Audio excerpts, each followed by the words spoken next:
So, welcome everybody to this deep dive conversation with Kelly Ryerson about glyphosate.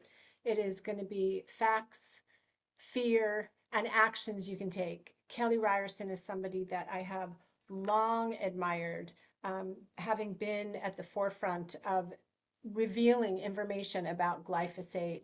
I mean, Kelly is really quite amazing with her accomplishments. She works at the intersection of agriculture and health, collaborating with regenerative farmers, scientists, and policymakers to transform our food system and protect soil and human health. She is the co-executive director of American Regeneration and the founder of the educational platform Glyphosate Facts, mobilizing farmers and health advocates to push for a regenerative, toxin-free food system. Kelly contributes to numerous podcast publications and documentaries, including the award-winning documentary Common Ground. And she is known as Glyphosate Girl for her writing and media work on pesticides and chronic disease. Kelly has a BA from Dartmouth College, an MBA from the Stanford Graduate School of Business, and completed training in integrative health coaching at Duke Integrative Medicine. So you will appreciate her. She is very, very kind and accessible, and we're gonna just have a deep dive. So if you have questions, my friends, put them in the chat box, and I will look at them, and Kelly and I will discuss them. And if there's any time at the end, we can come off microphone and you can ask her. And for the meantime, you can just put them in the comment box. And oh, by the way. I'm Reverend Wendy Silvers, and I am a mom and a sacred activist. I am the founder of the Million Mamas movement, which is dedicated to the wellness of mothers and families globally. And I was the faith-based engagement team lead for Team Kennedy. So I'm here because I care deeply about our world, our children, our future children, and ourselves. So I'm going to bring Kelly to the stage with me. Hi there, Kelly. Hi, so good to see you. So good Thank to you for see that nice introduction. you. You're so welcome. I'm so happy that you're here with us because I feel like there's a lot of there's been some education, but there's a lot of confusion for people that have been on the health path with this new executive order. Some people are very upset, some people are angry, feel betrayed, and then also we don't want to lose the fact that each and every person can take actions right now for themselves and their families. So, my first question for you is, can you help us understand what makes glyphosate different from atrazine and other herbicides, and why glyphosate is considered especially concerning for human health? Yeah, absolutely. So, as you all probably likely know, glyphosate is the most used pesticide of all time globally. It is a blockbuster hit for the chemical industry. It came on the market in the 1970s and was considered to be considerably less toxic than alternatives. So, it came on the market and farmers were excited, landscapers were excited because this claim was that it has no impact on human health because it just works on a specific enzyme that's only found in plants. So that's how it was birthed with that type of perception. So then its use exploded and exploded even more when the Roundup Ready GMOs were developed in the 1990s, seeds that were specifically developed to be resistant to the effects of glyphosate. So you can spray lots of glyphosate and the crop won't die. And then layering on top of that, another big use of glyphosate became spraying our grains and legumes right before harvest to as a crop and harvest aid. So that's how it has elevated in terms of its importance of exposure on human health. One of the largest parts of it is just there's so much of it. So now our bodies are completely contaminated. I don't know a person that really would be able to avoid the contamination. It's literally in our rain, in our water. It's in our breast milk. It's in our hair. It was in my daughter's baby tooth. I mean, this is everywhere. And that's really foundational to why we're so concerned about it because it is not harmless at all. And in fact, even just starting off with cancer, since that's what's in the headlines, the Monsanto knew back in the 1980s that this could potentially cause cancer, and they immediately hid it, and they continued to hide it. Now they've been hiding it for 50 years of trying to hide the carcinogenicity of glyphosate. And there were all kinds of tactics that were used to try and hide it, like ghostwriting science, manipulating the media, silencing critics, getting scientists fired who criticized glyphosate and thought maybe it had harm to human health because it was just such a blockbuster product and GMO seed system that the chemical companies didn't want to see disappear.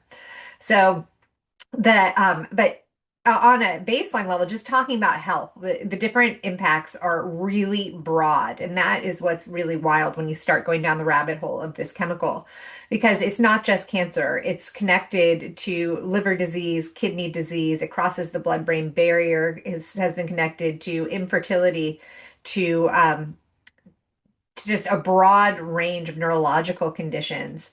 It's shown that if in several animal studies, it showed that the full impact on genetic mutations that come from a pregnant mom being exposed to glyphosate and then their children, several generations out, are showing the ramifications. So we don't even know what the full breadth is of its impact at this point, but it is not looking good at all. And then perhaps the most troubling for people in the functional and wellness space is its direct impact on killing the beneficial gut bacteria and our microbiome. That to me is what brought me actually into the glyphosate conversation, was knowing I was so dysbiotic in my microbiome and I had symptoms all over my body and so much inflammation, and not understanding just how important that microbiome is until it was better.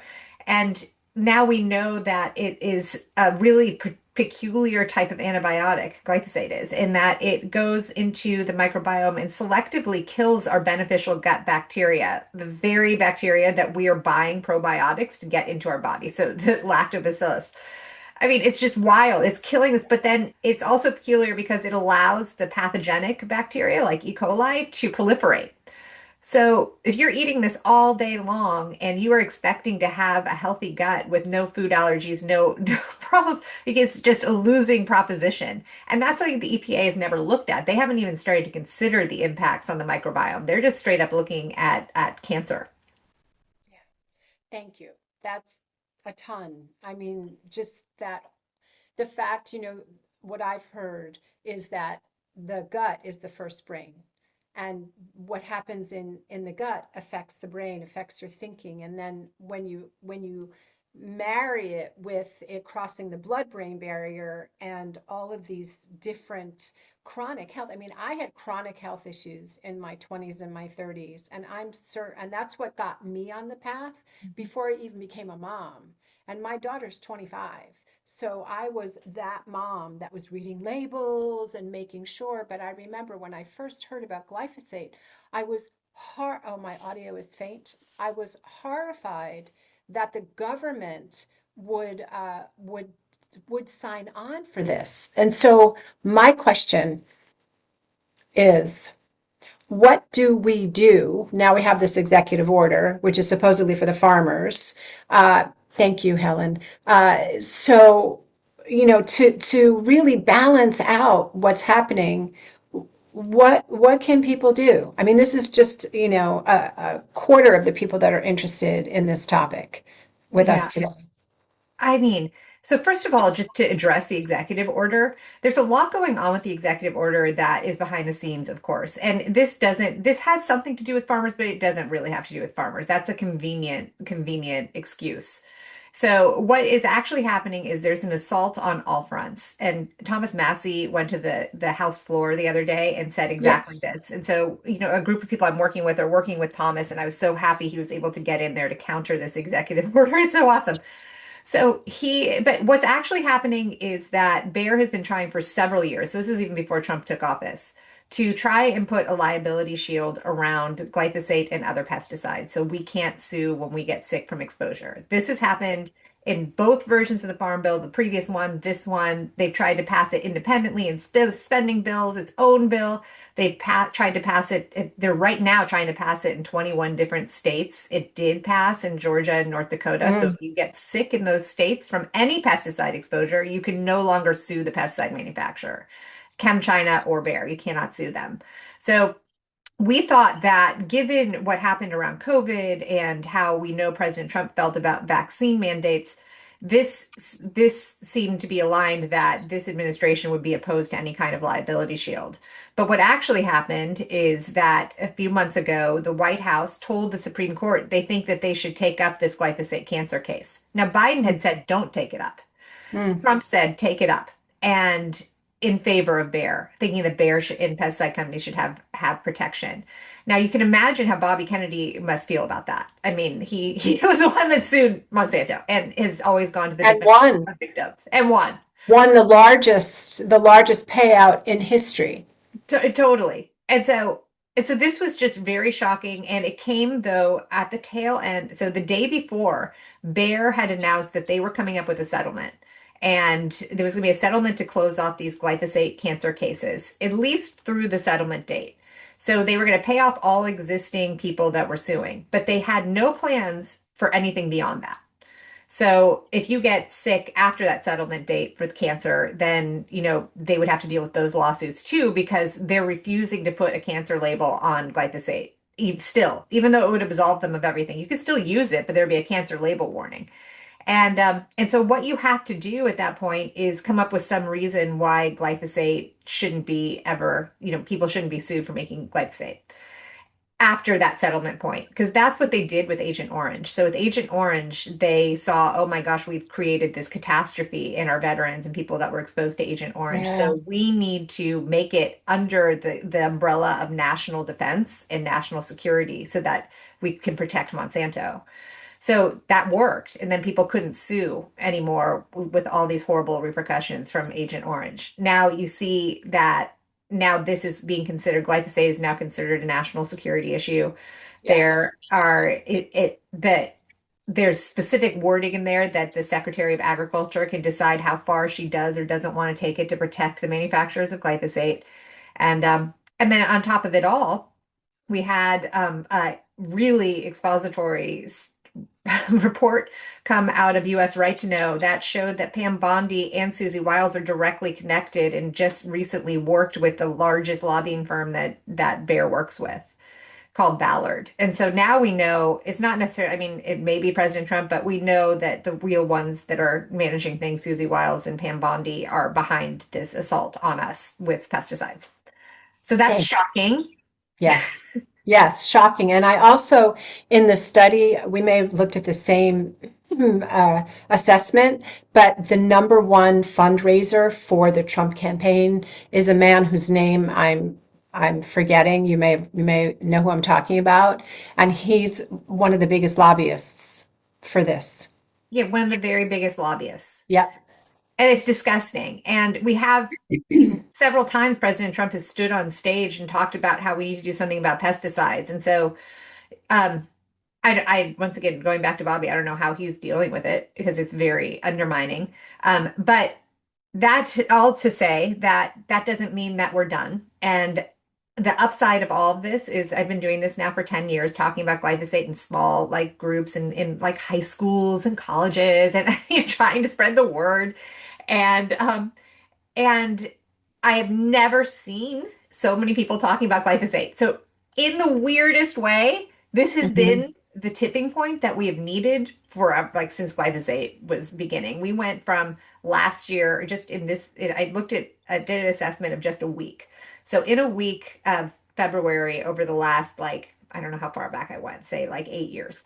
Um, how many news articles have there been on glyphosate? And it was like 2000, 2000, 3000. Just in one week, we had over 120,000 articles on glyphosate just this last Wow. week in mainstream media, because it turns out that places like the New York Times and other newspapers dislike Trump more than they care about Bayer's funding. And so they're willing to talk about this because people are being critical of Trump. And it's hilarious to see it because it's backfiring on Bayer. Yes. Yeah. Well, I say bring it. I say bring all of it. I'm so happy. I mean, I take a supplement to remove glyphosate, and it's supposed to, remove 75 to 90% of the glyphosate. I've been on it for years. And still, this for people that aren't able to have supplements, for people that don't really aren't really educated, and their kids are having allergies or their brain fog or all of the things that are associated with the not only the ingestion of this, but when your microbiome is off. It's so important. I'm so happy that there's so many conversations, and I'm It's so happy that, amazing. in an attempt to make him, even more, hated than it's like, great, bring it. And Totally. yeah. And the thing that's curious to me about this immunity shield, and congratulations for Florida, by the way, Oh, thank that you. Oh my gosh, that was a close one. Really that close. So for was, those that don't know, the yes. sugar industry and the pesticide industry got together and they slid into the Florida Farm Bill a food and pesticide gag order. So you could be sued for defamation if you criticized any food or any pesticide or farming practice. And so I just have recently been relocating Florida. I'm like, oh no, am I going to have to stay in California? This is not good. And so we went up to Tallahassee and I got, a big crew with this group called the Captains for Clean Water, and they are perpetually fighting the sugar industry because what they do is they do a lot of pre-harvest desiccation with glyphosate. So they spray the sugar cane, and that sugar cane in Florida, then all of that glyphosate goes right into the water supply and it kills all that sea life. Oh my God. So it's a huge problem there and super carcinogenic and tragic. And anyway, but they're this group of burly dudes that are outdoorsmen and beards and the whole business. And then we had a few Maha people there, and it was quite like a duo. And we were so thrilled because just this week they announced that due to the pushback, it's not going to happen. So thank God. I know, I was very excited. I was posting and sharing. I was very excited. The thing that's so curious to me, you said 10 years you've been doing this, and I've been a mom for 25, and really interested in my own health and well-being. And I think about, Maha is a very convenient, it makes so much sense. I love the slogan, but what I want to presence too for everybody that's here and you and me is that we've been on this journey for longer than Maha even existed. I jokingly say we were Maha before there was a Maha, to really carry this forward. And it's wonderful that we are, someone's commenting me too. It's wonderful that we're finally having an opportunity to have mainstream conversations. It's like meditation was something that only woo-woo people did, back in the day, and you barely talked about it. And now everybody, mindfulness, meditation, stillness, and it's the same thing with glyphosate or even health freedom, health sovereignty, regenerative farming, right? It's like an idea whose time has come, even though it's like, you plant the seed and then you watch it take root. I So mean, that is the thing, and that's really a good point, and that's very healthy for us all to remember during these frustrating times. Because 5 years ago or less, can you imagine us being in this position where we have an advocate as head of the HHS who does have Trump's ear? Now, obviously, Trump's not doing the right thing on this front, yeah, but that Casey Means yesterday was up talking about, her various approaches to health and that this is turning a new page. I mean, a functional doctor talking about those things. It's so amazing. So it it is is. really important to realize that we've gone from woo-woo to mainstream and not just mainstream. I have a lot of conservative groups that never would have cared about these issues, or if they did, they were in their own circles that want to join the conversation. So it went from, this California more niche kind of feeling. Those who aren't in California, I know it was elsewhere too. It just happens to be where I was. Right, And right. The and yoga expand. wearing, the yoga pants wearing moms from Malibu. Yeah, yeah. People Yeah, used to be like, "That's privilege," and I was like, "Yeah, it is." But I mean, they're really healthy. Those moms are super healthy because they're filtering their water. So let's get that for yeah, everyone. yeah, yeah. Let's make it available for everyone. Yeah, it's not Let's, there. It is yeah. privilege. That's the ultimate privilege. You're having clean food and water. I mean, that should be for everyone. I know, isn't it? It's so upside down to me when I think about that because when you think about the food deserts or you think about, the luxury of being able to buy organic food. I mean, it really how people heal themselves. Food is medicine. But it's not medicine when it's loaded with glyphosate. It's not medicine when your water is loaded with glyphosate or any other chemicals so what I really like to say to people all the time is remember that you have choice. And remember, it's so wonderful that you were able to succeed in getting that clause out of the bill because it follows the whole vaccine playbook, right? Immunity, shield, but it takes it one step further that it would be defamation of, I mean, to me, it's just so For me, shocking. Yeah, I'm friends with this person there's this group of guys. So there are a lot of younger guys, and my son is one of them. He's a sophomore at University of Michigan that are very worried about their testosterone levels and are trying to take things back into their own hands. This is a thing that like that's amazing. mainstream, not even like health obsessed, but like mainstream, there's a concern, and they should be concerned because the headlines are bad. And there's a group of guys in their 20s from University of Miami that are now opening the cleanest grocery store in America. And it's in Miami. It's called Nude Miami, which is hilarious. And it's to capture this growing momentum and raising of public consciousness around this issue. And so I'm so excited to see the younger generations taking hold of it and seeing these younger guys coming into it, where it's been so much of us and women and Yeah, moms, and seeing these young guys taking control of their health. That is totally changing things to be so much broader. that's fantastic. I didn't even know about that. That's wonderful. Well, it came to my mind because I was telling the owner of that grocery store, I was like, if this gag law happens, you can't have that sign on the front of your new grocery store that this is the cleanest, healthiest place, because that would be defamation. So, Wow. so it was really a close call. That's true. Wow. Yeah. So there's a question in the chat for you. Can you educate us about the Farm Bill?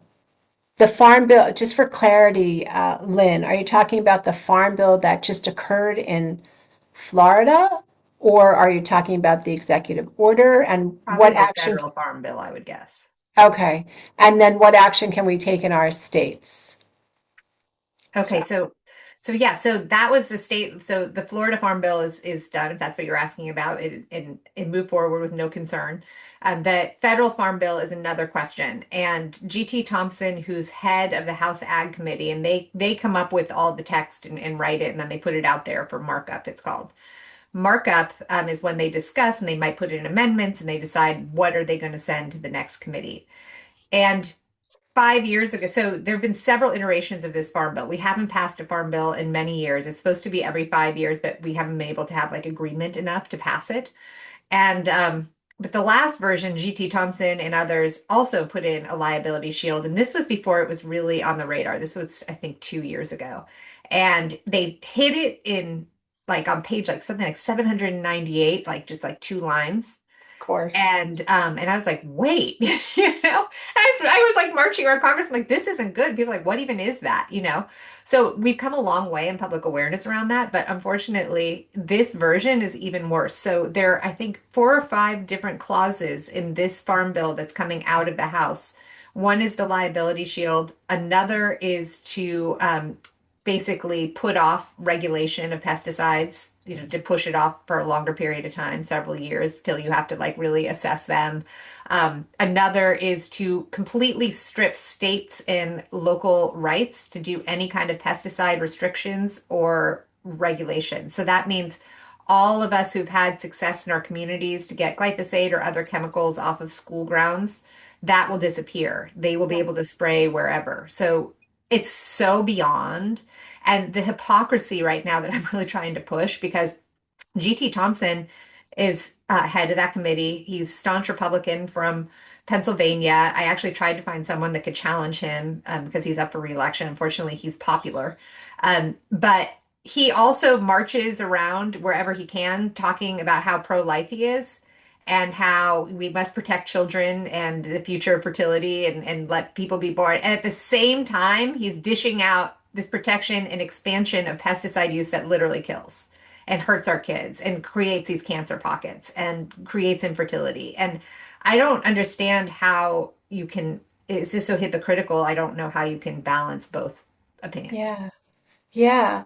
Wow. Thank you for telling me about that. I would love to learn more so I can share with people. So, would you say that contacting your representatives in your state, Totally. in your city, is really helpful? And make sure that you're educated and you have the citation in the bill that you can refer to the language and let them know that you're not, that you want them to reject that, that it's not Yeah. okay with you, right? And Yeah. even beyond that, you can, I don't really ever even talk to my congressperson. I'm not Yeah. advising that, but I do reach out to the specific committees because they all work for us. So if for example, right now this is in the Agriculture Committee in the House, calling the people in the Agriculture Committee, particularly the Republicans in this case, and saying you don't want this and you're an American. And Mhm. it doesn't even need to be long. I used to be really nervous to call. And Yeah. and I'd be like, what if they ask me or like quiz me and my knowledge is like this thin on something? Um, they don't ask you. You just say and they make a note and then you can get off the phone and feel good Yeah. about what you did. Exactly. And you can even have a script in front of you, Totally. and just read off of it, and then they'll ask you your zip code and like that, that Yeah, kind and of then some thing. staffer just writes it down. I mean, I genuinely was worried at first that like the congressman would pick it up, you know? I don't know. They're not answering the phone. I agree. I agree. I remember my first trip up to the Capitol in California. Yeah, that was like, Yeah, so totally. yeah. So, um, food choices. What are some food choices that you recommend people get? And yeah, I'll start there. Yeah. So it's definitely important that you're eating as organically as possible. And probably you guys all know that. But if you're eating organically, it's your best shot of having the lowest exposure to pesticides, to harmful pesticides. There are organic pesticides, but they are much less concerning to human health. The sad part is that we do import a lot of our organic food, and strangely, the United States government doesn't require any testing of the imported organic food to see whether or not there actually are pesticides on it. So they do make American farmers test, but not imports, which is wild because you can imagine. So, in fact, in Argentina, they will put a pile of grain for Europe that they've grown, they're going to export, and then a pile for the United States because they know we're not going to test for any pesticide residues. And so we get the pesticide laden, non organic stuff labeled as organic. And then Europe gets the stuff that is actually organic. So the very best thing you can do is to be buying American grown organic food. Now, I know there's not that much of it because most of our fertile soil now goes to corn and soy, but if you have access to local farmers markets, genuinely, that's the best thing. And I'm to the point now where I actually don't buy Driscoll's berries because they're not nutrient dense. They have really big ethical problems in California spraying local communities with fungicides for their non-organic stuff. And so I am one now to try and eat seasonally, even though it's such a bore. But use the winter for my root vegetables. Right. You know? Right. Right. What And are of you course going to that's do in Florida, in depending on where Florida. you live? Well, Don't tell us where you live. Don't tell us. But oh, okay. depending where. Well, no, I mean I'm happy to say I'm California and I'm Florida and I'm a California resident still officially. But Florida actually is really limited with how much fresh fruit they get, which is funny. But the citrus industry there has died because we've literally killed off the orange groves. They have no business having orange on their license plate anymore because the orange industry is gone. Mm, And there are a few regenerative farms there. They're trying to save the last groves, and they're proving that they're able to resist disease when they make the soil healthy. But the educators in farming are all from University of Florida, which is backed by the pesticide companies. And so instead of saying spray less and like make healthy soil, they're literally suggesting injections with large vaccines that they're putting into the side of the orange trees with antibiotics to try and fight disease. And you can imagine that's catastrophic. So anything left of any kind of natural ability or immunity is gone. So it's super sad. So that's why when earlier this or in 2025, the head of the FDA, Marty, he made an announcement that they are now going to do a favor to Brooke Rollins and to the USDA, and they're going to decrease the amount of sugar that's necessary to call orange juice because American farmers were boxed out of it because any American growing in Florida, the oranges, their soil is so dead that there isn't that sugar anymore in the oranges. And so they were unable to sell into the juice companies. And so we were having to import all of our oranges for orange juice.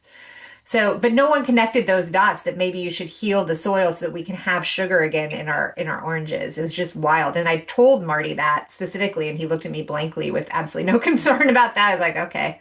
They're in positions of leadership, making decisions, and they don't know something that you know. So here we are, we're talking about glyphosate in the soil, but let's talk about the seeds.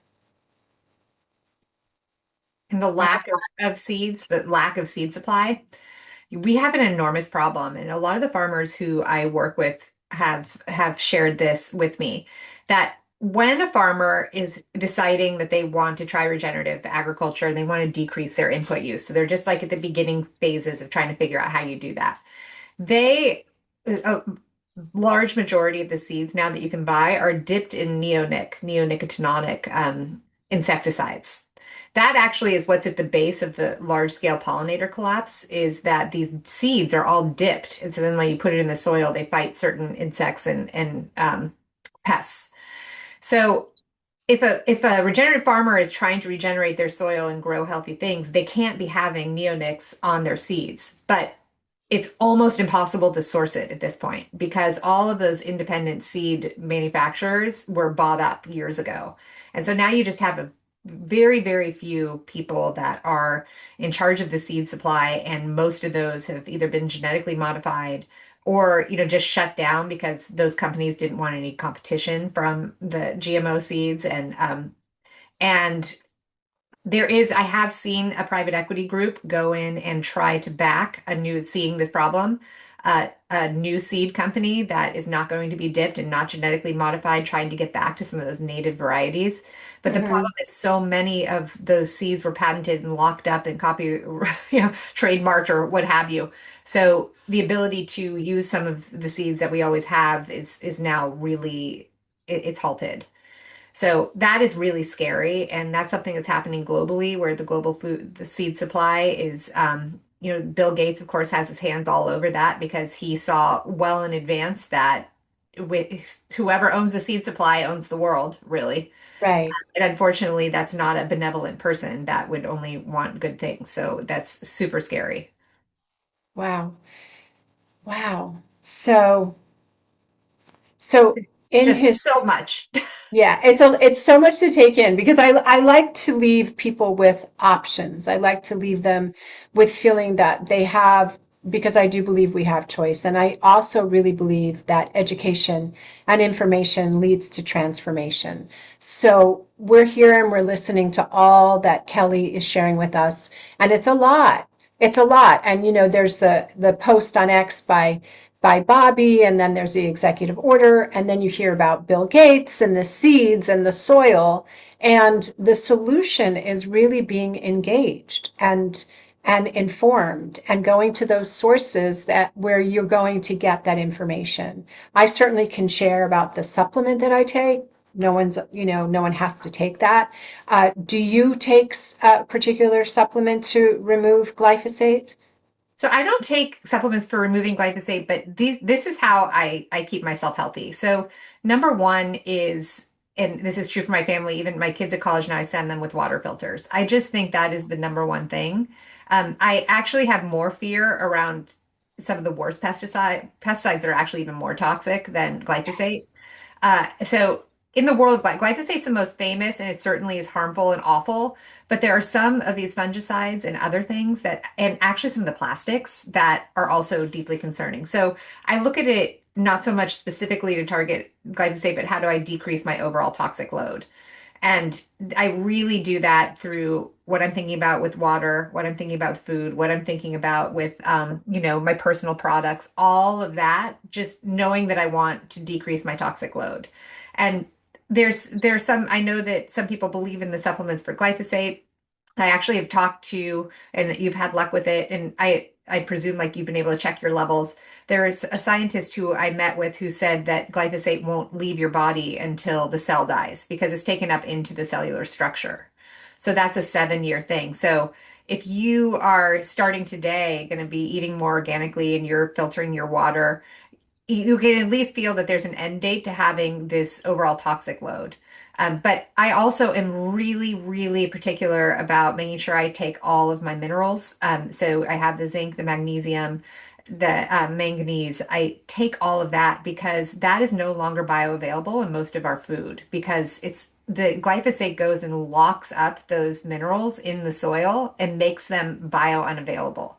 So I look out at the population and all the anger and all of the depression and sadness and lack of spiritual connection. And I'm like, you don't have the basic biological tools anymore in your cells to even be able to think about those things or be a good person.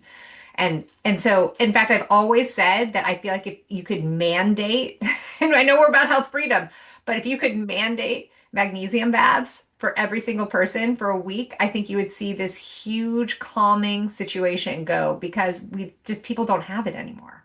Well, which magnesium do you take? There's five, there's four or five of them in the There's so morning, in the many. afternoon, in the evening. If you want this, take this one. So my very favorite, and I know some people can't tolerate it intestinally, but I can, which is shocking because I have a very sensitive system. Yeah. But I take magnesium citrate, and Hmm. I take usually 300 milligrams a day, and probably 3 times a week I take um, uh, a magnesium bath. I don't do. A lot of people do well with Epsom salts. I actually don't like having the sulfur because it just makes me feel a little yucky. And Yeah. so I do magnesium chloride, and there are some great salts that you can buy for that. And I swear, I think if I could say, well, no, I would say giving up gluten, being organic's number one, but number three in terms of my health journey has been magnesium. That's fantastic. Thank you for Yeah, sharing that. Yeah. So yeah. are you vegan and gluten free, or Uh, do you no, eat some? I eat meat. Okay. I actually for a while was not eating meat because I had visited some of the CAFOs, the confined animal feeding operations, and had a Oh, moment with a cow, and I just died a million deaths of sadness. And then I happened to be actually with Common Ground. yeah. Uh, Gabe Brown brought his meat to New York, um, and and I was like, oh gosh, and I felt rude not to eat it because he was so excited. And then I learned all about how their cows are treated, and it's a wonderful situation until the very end. And I was like, okay. And so I tried it, and unfortunately, because I didn't feel like eating meat, but I did feel a lot better when I started incorporating meat back into my diet. Yeah. Um, so it's individual. Yeah, that's wonderful. Gabe Brown is the sweetest man. Oh, he Um, just is. he is so sweet. And I know that you work with Ryland, so, which is great because you both have the American Regeneration, where I'll make sure everyone that's here has all of your contact Great. information. And are there Yeah, any I love parting? it. They're good people, and you guys are all part of it too. And I think in all of this loud political upset, we have to remember that this movement was birthed in such a divine purpose. And I think anyone who finds themselves in these circles has been, you're there for a reason. And this is going to go through probably swing all political ways, all directions now for, the next many years. But we've found each other. And to that, I'm so grateful for this movement. Yeah. Thank you, Kelly. Thank you so much. I Thank you for agree. having me. I absolutely agree. It's all by a divine appointment. Yes. So thank you for being here. And everyone, thank you all for being here. If you have any questions, you can send them. Thank you, Elaine. It's a joy to share this information so that you are informed and educated. So stay connected to Kelly, stay connected to me. I'll make sure you get the recording. And Kelly, thank you for the work that you do in the world to make it a better place, a healthier place. I'm so very grateful for you and appreciate all you do. Oh, same with you. Thank you so Thank much. Thank you. All right, Bye. everyone. Enjoy your day.